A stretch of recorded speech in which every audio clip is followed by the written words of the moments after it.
On today's show, the Lakers and the Mavericks go to double overtime, and it's the supporting cast that stepped up for Dallas. Plus, Tyrese Haliburton and Jaylen Brown will miss a couple of weeks. How will this impact the Eastern Conference standings? All of that and much more coming up on today's Locked On NBA.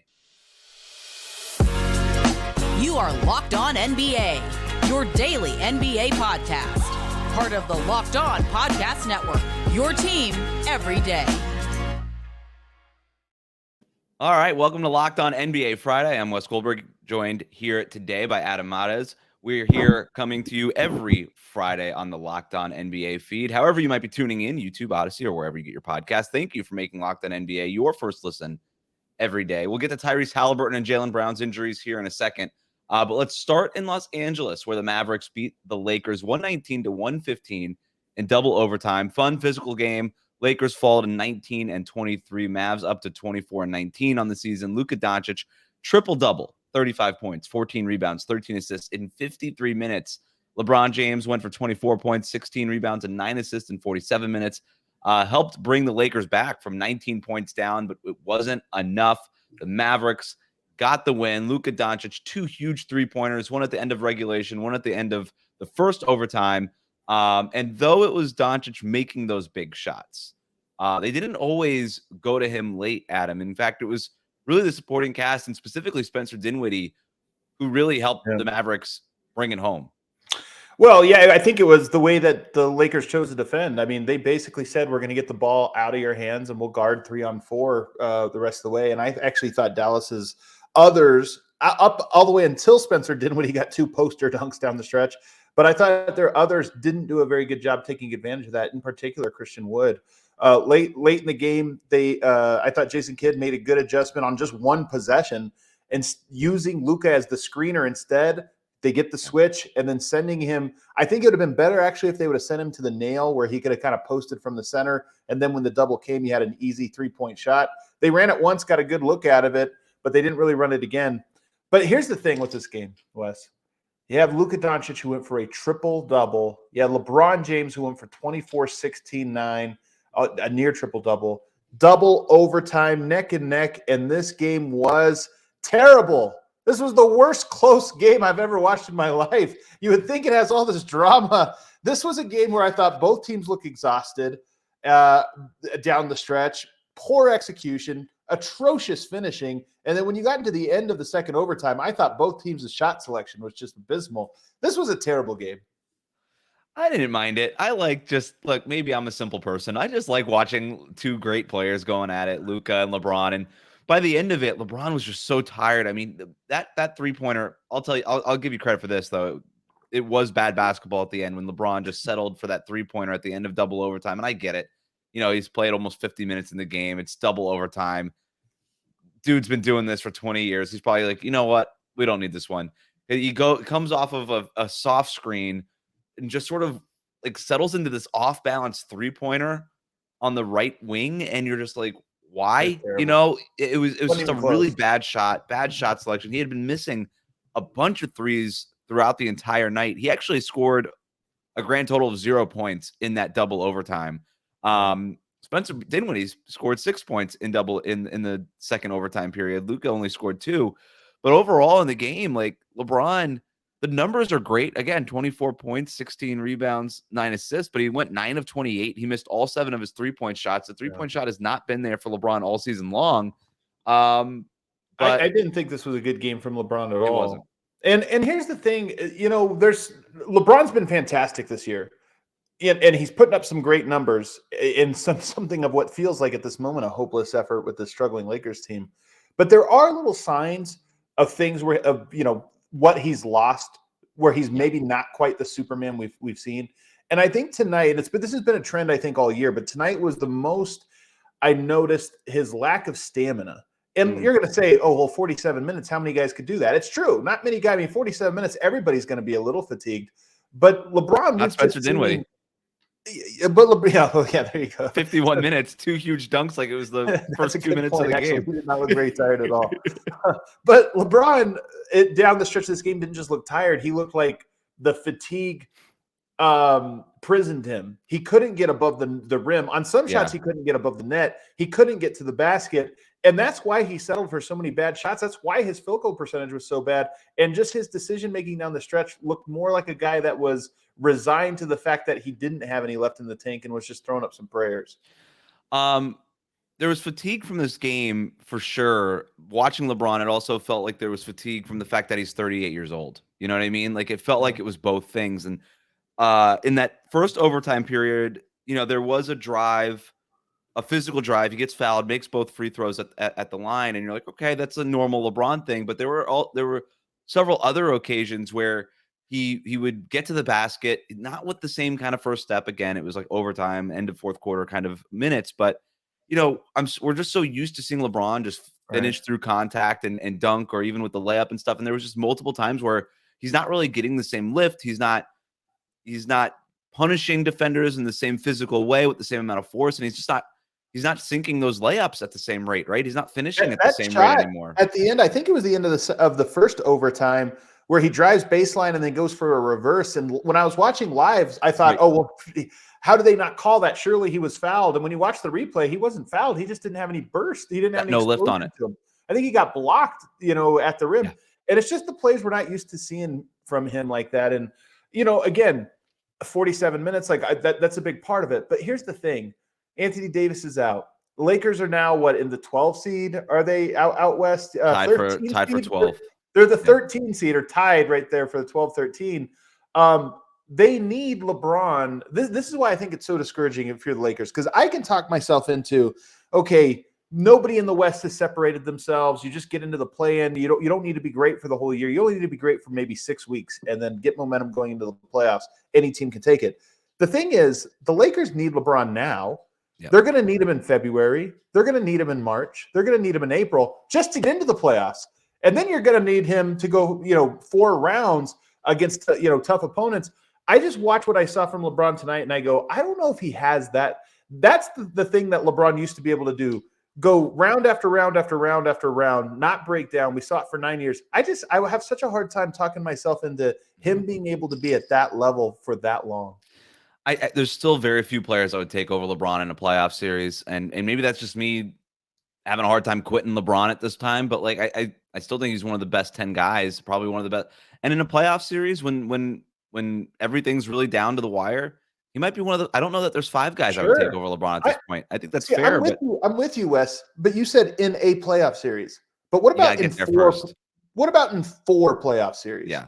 And what about before you do 4 playoff series, you need 3 months of playoff level basketball just to get back in. And that's what I'm talking about. Yeah. I'm with you. LeBron on any given night can be the best player in the NBA. And on any given stretch of a week or two, he can. It's just that you really need about 6 months. We're in January. The finals are in June. They kind of need that effort from him starting now all the way to then. And I just don't know if that's realistic. And we haven't seen it, right? It's been a couple of years since we really saw LeBron on an extended playoff run. Like we don't know. We don't know what playoff LeBron looks like at age 38. We just don't. We have an idea, right? It's still LeBron James. He's not going to be a bad player, but we don't really know what 38-year-old LeBron James looks like. In terms of the Lakers overall, they did win 5 straight before dropping these last 2, one in Dallas and then one against Dallas and Los Angeles, and then against your Denver Nuggets in Denver on Monday night. But Russell he didn't Westbrook, play that game, by the way, so he was coming off of a rest. Right. Exactly. So you look at it that way, the fact that Russell Westbrook is starting to play a little bit better. Eventually, Anthony Davis is going to come back. I still think that they're in the mix for the play-in, and then once in the play-in, I don't know, maybe they can win it and then get into the playoffs. Who knows? It's still so bunched up in the Western Conference, but we don't need to do the whole, who do the Lakers need to trade for? There's been enough on that already, but it kind of feels like that's the direction where it's going to go in if they want to try to make a real run here. Let's talk about Dallas briefly here. We mentioned Spencer Dinwiddie rocking the house with 2 huge dunks in overtime there to help win the game there. But Christian Wood with 24 points on 17 shots, 14 rebounds, 6 assists. You had 22 points from Tim Hardaway Jr. It felt like all of those came in the first half because he couldn't make a shot at the end of the game there. I've been watching the Mavericks a little bit closer lately, and I know that they're still waiting on getting Dorian Finney-Smith back, Josh Green back, but there's Maxi Kleber obviously trying to get him back at some point. But I like what they're getting from Tim Hardaway Jr. in the starting lineup. I kind of like the Jaden Hardy minutes every once in a while. He's got some chutzpah to him. Like he'll like make stuff happen. I really like the Jaden Hardy minutes. They're getting Oh stuff. my. They're just getting stuff from these other guys, and having Christian Wood in the starting lineup as their center has been really helpful for them. They're winning games again, up to 24-19 now. When you start to then fold in the guys that they've been missing, like Finney Smith and Kleber and Josh Green, I kind of like what's going on in Dallas. It kind of feels like they're almost like a sleeping giant, even though giant might be overstating it a bit. Yeah.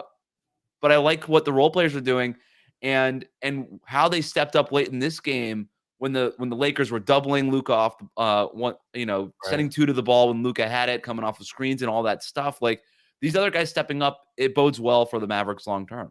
I do think that those guys you mentioned, though, the defensive players with length, those three guys all to me make this roster make sense. I mean, a lot of people talk about how, it's just Luka. He needs help. He needs a supporting cast. I'm actually one of the people that I don't know if that's necessarily true. Luka's such a great player that the ball's going to be in his hands. You need guys that can punish the when you trap up high, which they do, by the way. Christian Wood is a great guy for that. Spencer Dinwiddie, a great guy for that. But then you put the defensive players in there, and I think that's what they're missing. But nonetheless, they're winning anyway. So to me, I don't know if I'd call them a sleeping giant, just because I think by their nature, where they're at right now and sort of their arc, they're going to be an underdog. But they're 24-19. They're currently hosting a first-round playoff series out west, in a loaded out west. So to me, I think that they should feel somewhat confident that they are a team that is going to be as good as anyone really outside that top tier, and has a chance to be, like I said, a top 4 seed out west. Well, we're going to move to the Eastern Conference coming up here. 2 injuries that could really impact 2 teams that are currently in the playoff picture. Which one of them is a bigger deal? We'll talk about that next. But first, today's episode of Locked On NBA is brought to you by LinkedIn Jobs. These days, every new potential hire can feel like a high-stakes wager for your small business. You want to be 100% certain that you have access to the best qualified candidates available. That's why you have to check out LinkedIn Jobs. LinkedIn Jobs helps you find the right people for your team faster and for free. Like hiring a great producer for your podcast or the assistant that makes your day-to-day that much easier. There's nothing like making that perfect hire to help your business. That's why you need to check out LinkedIn Jobs, which makes it incredibly easy to create a free job post. Plus, you can add your job post in the purple hashtag hiring frame to your LinkedIn profile to spread the word to your friends that you're hiring. Simple tools like screening questions make it easy to focus on candidates with just the right skills and experience so you can quickly prioritize who you'd like to interview and hire. It's why small businesses rate LinkedIn Jobs #1 in delivering quality hires versus the leading competitors. So if you want to get the year started right with the right kind of help, LinkedIn Jobs can help you get things started. LinkedIn Jobs helps you find the qualified candidates that you want to talk to faster. Post your job for free at linkedin.com/LockedOnNBA. That's linkedin.com/LockedOnNBA to post your job for free. Terms and conditions do apply. Thank you for making Locked On NBA your first listen every day. Couple injuries to get to here in the Eastern Conference. The Indiana Pacers announced that Tyrese Haliburton is going to be out for at least 2 weeks with both an elbow and a knee injury, at which point he will be reevaluated. So at least 2 weeks there for Haliburton and the Pacers. Meanwhile, Boston Celtics saying that Jaylen Brown is going to miss a couple of weeks with an adductor strain. Adam, which injury is the bigger deal for their respective team? I'm going to say that it's going to be Tyrese Haliburton, and the reason is they're in a tough spot. It's going to be big for both teams, but they're in a tough spot because the Pacers are a 7 seed. They are coming off a stretch, maybe their best stretch of the year. They went 7-3, and they got big boy wins. They got wins over Portland, Toronto, the Clippers. Everybody's beating the Clippers right now. Cleveland and Atlanta, and they narrowly lost in overtime to Philadelphia, who's been on fire. So they just had the best stretch of their entire season to claw their way up to that 7 seed. But here's the thing. Between now and I think we have 5 weeks before the All-Star break or trade deadline, 6 weeks maybe before trade deadline, if you're out for 2-3 weeks, that can really alter your perspective on are you a buyer or are you a seller. At 23-19, do you slide from 7 to 9, 10, maybe even 11 with a surging Toronto team as of late? Do you fall out of that? Do you get in risk of that? And all of a sudden now it changes your calculus? So for a team that was surging, now they face, they could stumble here going forward, and it makes things tough. Yeah, they have just a half game lead over the Miami Heat for that 7 spot. Miami's won 2 in a row. They've won 5 of their last 7. So feels like if Indiana, look, Tyrese Haliburton is the straw that stirs the drink for the Pacers, right? Like Jaylen Brown, as good as he is, the Celtics are fine. They've got, well, not fine, but like he's not their best player. It's Jason Tatum. He's the one that leads everything there. For the Pacers, everything starts with Haliburton. And as much as we like Benedict Mathurin and Andrew Nembhard and Buddy Hield making threes and Miles Turner Renaissance and all this stuff, without Haliburton, I don't know that any of that stuff really works in the same way. He's been that good. I mean, he's an all-star, right? Like he's in that conversation, and he's been clearly their best player. So without him, I think he's their point guard. It's fair to say that everything can just sort of fall apart a little bit, and then they can go on a bad stretch. And like you just said, you can go from 7th seed, kind of top of the play-in here, sort of battling with the Knicks for that 6th seed, to just barely holding on to a play-in spot within 2 weeks. And things are pretty bunched up in the Eastern Conference. I mean, the Pacers are, like I said, a half game over Miami in that 8th spot, but only 3 games over Chicago, who's at the 10th spot. Yeah, I mean, the Bulls are starting to turn things around a little bit. Yeah. The Hawks can, I don't know, figure things out at any point, I guess, or maybe not. Who knows? But so, yeah, I think it's definitely a bigger deal for the Indiana Pacers. The Celtics, you got Tatum. You take Brown out of the starting lineup. You could just basically say, you know what, let's do the big lineup thing again. And then you just have Marcus Smart. You could do him with Malcolm Brogdon or Derek White. You could Derek White. I mean, they got a lot of good guards. You could stay small-ish and put Grant Williams in that starting lineup in place of Jaylen Brown, and you're, those are all good players that you're looking at for Boston. I mean, the other thing with Boston is that they're 31-12, the number 1 team in the Eastern Conference. They're 3 games up over Brooklyn for that 1 seed. So even if you drop a few games, you got quite a bit of a cushion. And Brooklyn playing without Kevin Durant, which is a bigger loss right now. Right. So, and Milwaukee's been reeling just 5-5 in their last 10 games, and they're going through their own struggle. So you have a bit of a cushion. I think if you're Boston, you have more players, you have more depth. And you kind of hinted at this, but Boston also, Tyrese Haliburton is the point guard. He's got the ball in his hands more than it is anybody else on the team. Boston has a different style. It's a little bit more balanced. And yes, you count on Jaylen Brown's individual shot creation and just the pressure he puts on the defense, but it's not like he's the system. Tyrese Haliburton's a system. Jaylen Brown's not the system. He's part of the system that they have out there. So I think it's going to be a big loss for both teams, but I think significantly so for Indiana. The other thing too is we should mention the Haliburton injury is more of sort of an official, hey, we're going to from the team, we're going to reevaluate him in 2 weeks. The Celtics news is just from this night with Joe Mazzulla saying he's going to miss a week or 2. So it's probably not even going to be as long as Haliburton, which is worth mentioning. Reevaluated, by the way, I never liked that. Reevaluated in 2 weeks. He could be out. You reevaluate in 2 weeks, and you say, we'll reevaluate in another 2 weeks. Could be out until the All-Star. He's just going to be reevaluated. We don't know what it means. It just means that we'll be evaluated again. Over and over. The Pacers' schedule coming up, too, is not easy. You've got Atlanta and Memphis starting Friday night, Saturday. This weekend, Memphis is always going to be a tough team to play. Then you head on the road for 4 games. Milwaukee, the Thunder, Denver, Phoenix. Those are not going to be easy. West road trip, 4 games in 6 nights. That's tough. Chicago after that at home, then back on the road to Orlando, back home to play the Milwaukee Bucks, and back on the road to play in Memphis, Lakers, Sacramento, Cleveland, Miami, like Phoenix. It doesn't get easier necessarily for the Indiana Pacers. So you're looking at this realistically between now and the trade deadline. They could drop quite a bit. They could tumble here. And I think the point you made is a really good one. Like the Pacers have been considered maybe as buyers. Hey, do we try to go out and, there's some rumors today about maybe they're interested in John Collins and kind of this other stuff. Do we try to fill out the power forward rotation a little bit? What are we going to do? Well, now you lose Tyrese Haliburton for 2 weeks and you take a tumble in the standings. Maybe not as much of a reason to be a buyer. Maybe it convinces them to maybe be a seller a little bit, especially if you think some of these guys like Miles Turner or Buddy Hield aren't going to be around long term. So this could be really impactful. Though. You know what? There's such value, and this is one thing where the play-in is good.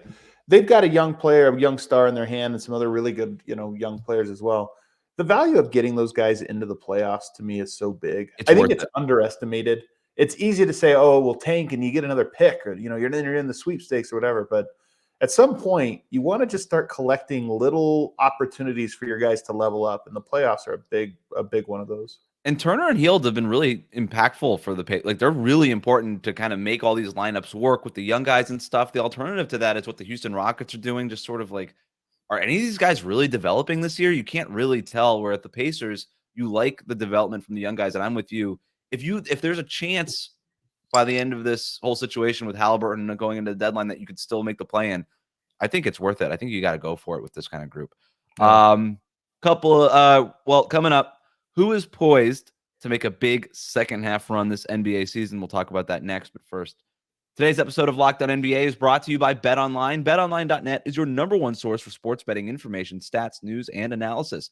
Get the latest odds and trends for every professional and amateur league out there. From pro football to college bowl season to basketball, we've got it all at BetOnline.net. The NFL playoffs starting this weekend. I know a bunch of people are going to want to get in on that action. Plus, if you love sports podcasts, you can find those at BetOnline as well. Always the fastest and easiest way to get your betting information. Head to the website today or use your mobile device to learn more. It's BetOnline, where the game starts.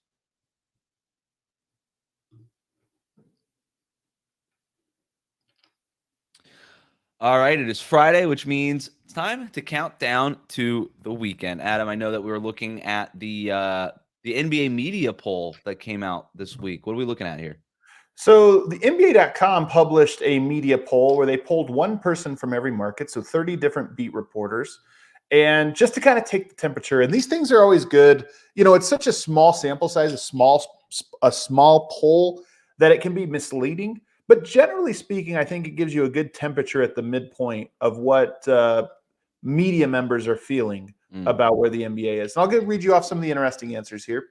The first one is the 10 best team. Who are the 10 best teams in the NBA right now? With 250 of the 250 points, I guess. So what would that be? It's almost all but 5 people. So yeah, I guess that makes sense. 25 of the 30 people said Boston is the number one team. So almost for pretty much consensus. How do you feel about that? Is Boston to you should be that heavy of a favorite of a number one? I think so. They're far and away the best record in the league, best win percentage. They're still tops in offensive rating, defensive rating. I know they went through a little bit of a lull there in December, but they're still winning games. They're still, you just look at the roster on paper, they're loaded. They're arguably the deepest team in the NBA. I'll hear cases for other teams. Like the Denver Nuggets are really coming on strong. Brooklyn before, I think this media poll came out before the KD injury, did it? I don't even know. But I'm sure most of the tallying was done before the KD injury for sure. So I'll hear an argument for Brooklyn even at this point. I don't think Milwaukee has much of an argument based on how up and down their season has been and how many injuries that they're dealing with. If you think by the end of this thing, they're standing there with the trophy, like that's fine. I'm not going to argue that they're not a title contender. But in terms of who is proven to be the best team this year, I don't think that there is another answer other than the Celtics. I think so as well. And they got a couple second place votes. They got a couple third place votes, but they did not get any fourth place. So everybody saw them as at least a top 3 team, and most saw them as number 1. Milwaukee was number 2. And what's interesting is they did get a couple of first place votes, or at least one first place vote, but they also got an 8th place vote. So they had the most most people had them number 2. But they had the widest range of outcomes of all of these top 4 teams, which I thought was interesting. 8th place out of the whole NBA. I'm trying to think of what 7 teams you would put over Milwaukee at this point. I mean, Denver, Brooklyn, Memphis, New Orleans, Cleveland, Philly. That's 6. That's it. No, that would have been unless you're like a big Golden State Warriors truther. Maybe that's the one.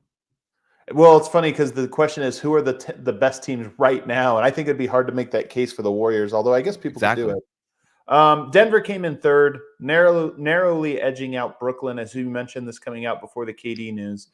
And then you go with Memphis, New Orleans, Cleveland, Philadelphia, Clippers, and Dallas. What's interesting about this, though, is I honestly think, and I've participated in these straw polls, the MVP straw polls, right. And this is how it is sometimes if you turn something in on Sunday, and then by the time it's published on Wednesday, by the time people dissect it by Friday, you could totally change things. I feel like if this poll was to be done today, you probably would have Brooklyn a little bit lower, and you might have teams like Philadelphia, who's been on a surge lately, although they lost tonight. Yep. You might have them a little bit higher. You know who's too low on this is the Cleveland Cavaliers. I came into the season not really thinking that Cleveland was a serious, like love the Donovan Mitchell trade for them, love Jared Allen, Evan Mobley, Darius. I love the team, but I was like, yeah, they're young. They're probably a few years away from being legit contenders. But what Donovan Mitchell has shown right now is that he could be the best player on a title team if he's doing like this. And you've got great a great back line with Jared Allen and Evan Mobley. Love what Darius Garland does. Like, they probably have another move to make to go get like a real small forward who can kind of mix and match in those lineups. But like, even without that, like, they've been really good this year. They got a gritty win over the Trailblazers tonight. I really like Cleveland. Again, I don't know that I'd be saying like, yeah, favorites in the Eastern Conference right now, but they're 7 right now.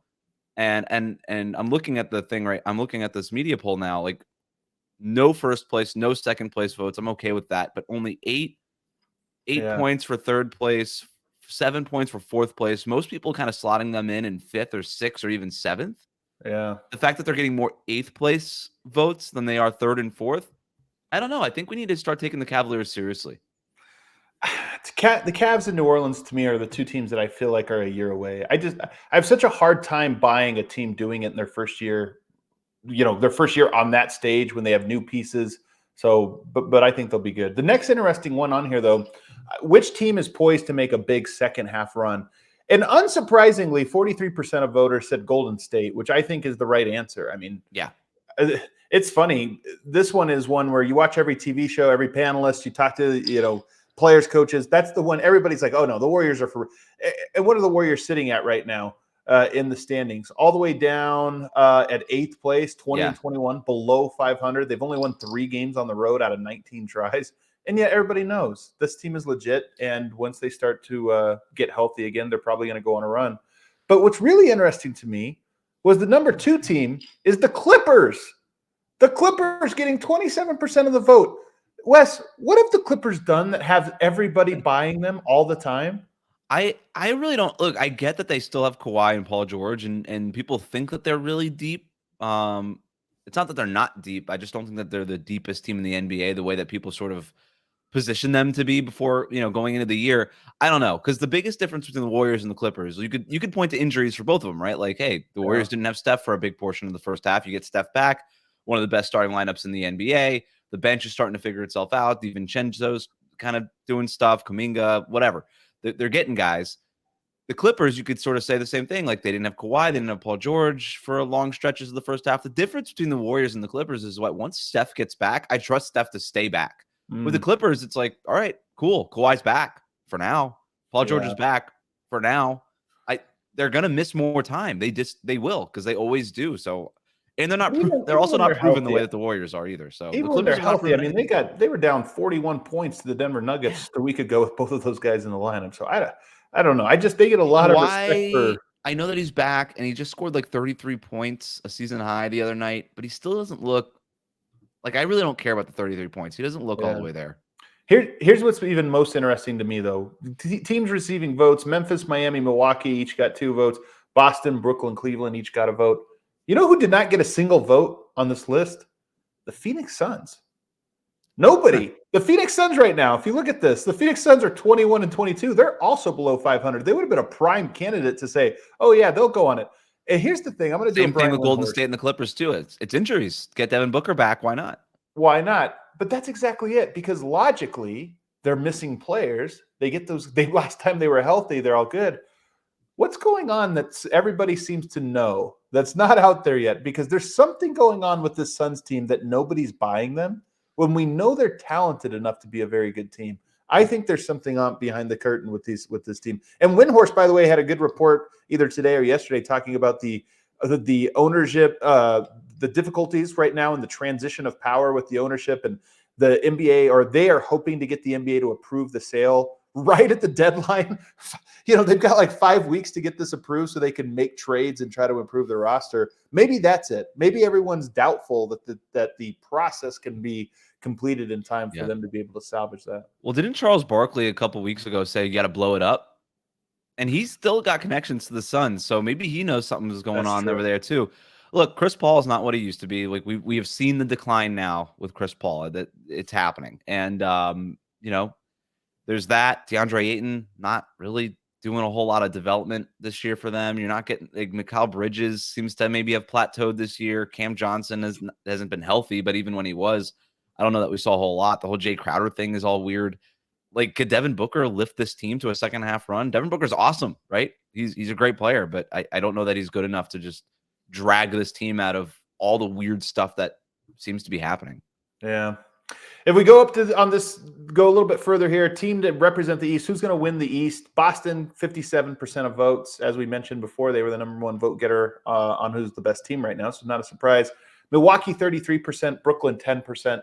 Nobody else got a vote, which means Philadelphia did not get a vote. Yeah, Cleveland did not get a vote. All those teams. I have a soft spot for the Sixers for some reason, and I don't really know why, because I hate watching them, because all they do is go to the foul. Like, I just don't enjoy watching Philadelphia 76ers basketball, and yet you have a soft spot. Okay. I don't know where it comes from, other than the fact that, hey, Joel Embiid is really, really good, and that team, I still think that Harden is kind of the right player for them right now that they need, and Tyrese Maxey's doing some good stuff. I don't know. The fact that they got no votes, it feels like we're sleeping on Philly, because I would not put them in the top 3 with Boston, Milwaukee, or Brooklyn. But if they can't keep doing what they're doing, they're right. They could work themselves into that top tier. It's not out of the realm of possibility. Winning the West, you'll never guess. Number 1, the Clippers. What is going on with this Clippers love? This is crazy, man. It really is. I don't get it. Everybody's buying it. I don't get it. And Golden State at 10%, like Denver at 30% makes sense to me. Memphis, like let's show the Grizzlies some love. I'm there. Yeah. Nothing. No votes for the Pelicans, which, like, whatever. Maybe you just don't believe in, you don't think they'll stay healthy. That's fine. It's fine. What is with this Clippers love? Is this just one of these things where, like, I don't know. I really don't know what it is. Is this just media members not paying attention to their ballot and just sort of penciling stuff in? I don't get it. I'm telling you, it's such peak NBA media that the Clippers got this much love. That's just like it's theoretical. Everybody likes theoretical basketball more than real basketball. It's been theoretical since they came together in Summer League in Las Vegas. The news hit after an earthquake in Las Vegas that Kawhi and Paul George were going to join at the Clippers. And ever since then, they're like, yeah, the Clippers are going to win the title. And what have they done since then? Nothing. They've never won a title. Not even gotten close. This is ridiculous. Great detail on that earthquake. I forgot about that. And then lastly, so then you go, who's going to win the finals? And no love for the West. Boston, 57%, Milwaukee, 30%, Brooklyn, 10%. And then the only team from the West getting a singular vote, the Clippers. The only team anybody believes in out West is the Clippers. That's it for me, man. That's it. This survey is wild to me. Media members do better. Do better. I hate all of this, man. Like, the All-Star voting is ridiculous, and that's the fans' fault because they're the ones voting on this. The media members screwed this up. All they think is that the Clippers are the only team in the Western Conference, is what I think. Yeah. I don't know. I have no idea what's going on. The Clippers 3% win the finals. Come on. I'm not saying it's not going to happen, but they have literally shown us at this point, Adam, if they win the finals, if they make it out of the West, it would be a surprise. It would be a surprise, right? Be a pretty big surprise, yeah. So the fact that they're getting the most votes is ridiculous. They've done nothing to deserve that confidence. All right. Well, that's a fun way to go into the weekend. Nuggets Clippers tomorrow. Congrats, Clippers, on winning the theoretical championship. Thanks for making Locked On NBA your first listen every day. Now make your second listen. Game to game NBA, every moment, every top performance, every result. Locked On Game to Game covers every game from across the NBA with local analysis that only Locked On can deliver. Follow Game to Game on Locked On NBA. It's available on the Odyssey app, YouTube, wherever you get your podcast. Adam, have a great weekend. You too.